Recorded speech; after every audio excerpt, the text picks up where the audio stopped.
It's Mr. Benedetti here to talk to you about how to use GarageBand in your iPad. We are looking for the icon that has the guitar on it. It's a orangish icon with a white guitar in the middle. You can see it down there on the bottom right of my screen. If you can't find it immediately, feel free to swipe down and type in the word garage, and it should come up under applications. And if you see it under applications, then you know that's what you want. If it's under this Surrey suggested website like this, that's not the one you're looking for, so don't bother with that one. It has to be under applications. I click on that. And if you haven't opened it, you're going to see a screen like this. Obviously, I've got a bunch of files on mine. What you're looking for is the plus symbol on the top right, and you can see it right there in blue. You hit that. I think whether or not you're under Browse. So if you're under Browse, it's not going to be there. So you want to go to Recents, and then you want to push that plus symbol, and that's going to create a new file for you. Now you can see there's two options up here on the top. There's live loops and there's tracks. Live loops and tracks. And we want to be in tracks if you want to be able to play all the neat instruments and stuff. So if you're under live loops, there's a whole bunch of other options. That stuff you can definitely play with at home, but it's not going to be what we're looking for. You're looking for tracks. And here's where you can select what you want to do with it. So audio recorder, you can use the microphone on the iPad to record your voice, and there's lots of fun things you can do with your voice. Amp you can't use unless you have an actual instrument to plug into, so you can skip that one.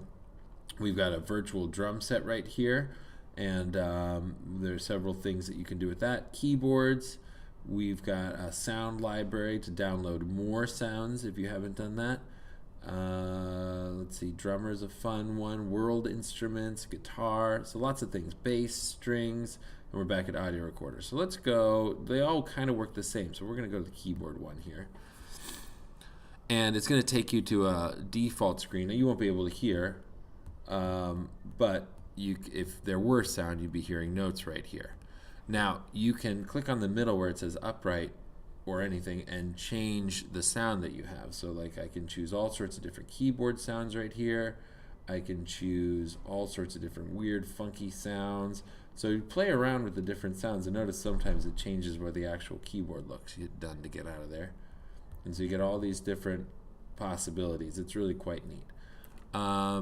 You can record by hitting the record button, and if you play something after it counts to 4, it'll record. You can see that thing running up the top that's showing how much you've recorded. If you hit stop, you can see that recording by pushing the button on the top left with all the different lines and rectangles there. It'll switch it over. You saw it switched over to keyboard. I can hit that to go back to the instrument. Hit it again to go back and see what I've recorded. If I want new instruments, I hit the button next to that, the little squares with the 3 squares. If you hold down, you can select from a menu, or if you just push it, it'll take you there, back to that screen. So all you have to do today is just play around with some headphones on and enjoy all the different things that GarageBand has to offer you.